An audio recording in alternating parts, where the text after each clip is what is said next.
নদীবান সম্পৰ্কত যি উকিয়ামত নদীবান কৰিব সেই নদীটো ৬২ মিটাৰ ওখৰে ৫৫ মেগাৱাট বিদ্যুৎ উৎপন্ন কৰিবৰ কাৰণে চৰকাৰে ইতিমধ্যে পৰিকল্পনা হাতত লৈছে আৰু যি এই পৰিকল্পনাক আমি বিৰোধিতা কৰিছোঁ অপোজ কৰিছোঁ যাতে আমাৰ এই খিলঞ্জীয়াসকলক যি ক্ষতি হ'ব বা ইয়াত পৃথিৱীৰ পৰা যি ধ্বংস হৈ যোৱাৰ যি এটা প্ৰজেক্ট এই প্ৰজেক্টটো আমি কোনোদিনো নিবিচাৰোঁ আৰু ইয়াৰ ৰাইজে নিবিচাৰে কাৰণ আমি বুজিছোঁ এই প্ৰজেক্টটো হোৱাৰ লগে লগে তাৰ যি বান্ধৰ যি যিটো আপ ষ্ট্ৰীম সেই আপ ষ্ট্ৰীমত যি পানী থাকিব তাত গোটেই ১৫-২০খনমান গাঁও উচ্ছেদ হ'ব আৰু সেই মানুহখিনি কলৈকে যাব। এই অঞ্চলৰ জনসাধাৰণে এই যি জলবিদ্যুৎ প্ৰকল্প আমাৰ মাজত যে অসম আৰু মেঘালয় চৰকাৰে যি সিদ্ধান্ত লৈ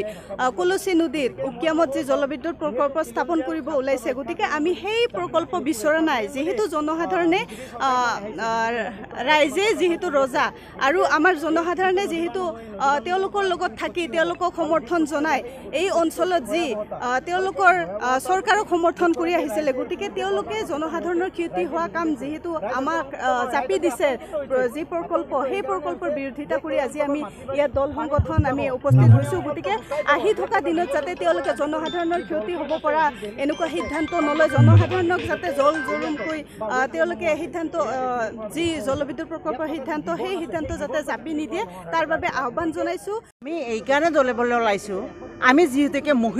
মহিলাসকলে আমি ঘৰখন ধৰি ৰাখোঁ গতিকে সেইকাৰণে আমি ইয়াত থকা বিভিন্ন জাতি জনগোষ্ঠীৰ লগত আমি ঐক্যত্ৰিত হিচাপে আছোঁ যেতিয়া 18টা সংগঠনে জড়িত হৈ আছোঁ। আমি হেমন্ত বিশ্ব শৰ্মালৈ আমি বেয়া পাইছোঁ এইটোৰ কাৰণে আমাৰ মাটিখিনি আগত দিয়ক আমাক শিক্ষিত আগত দিয়ক তেতিয়াহে আমি সুৰক্ষিত হ'ম। আমি যদি এইখিনি আমাক নিদিয়ে তেতিয়াহ'লে আমি জংগী আন্দোলন কৰাৰ কাৰণে প্ৰস্তুত আমি মহিলাসকল সদায় সাজু হৈ আছোঁ। আমি ধাৰাবাহিক আন্দোলন কৰিব লগা হৈছে আমি বিভিন্ন ক্ষেত্ৰত বিভিন্ন আন্দোলন কৰিছোঁ কিন্তু আমাক আজিও অসম চৰকাৰে এইখিনি ক্ষেত্ৰত সুবিধা দিয়া নাই। আমি য'ত নেকি আমি সৃষ্টি দল বিচাৰি আছোঁ সেইখিনি নেদে খালি নদী বান্ধ দিব বিচাৰি আছে আমাক সেইটো নালাগে।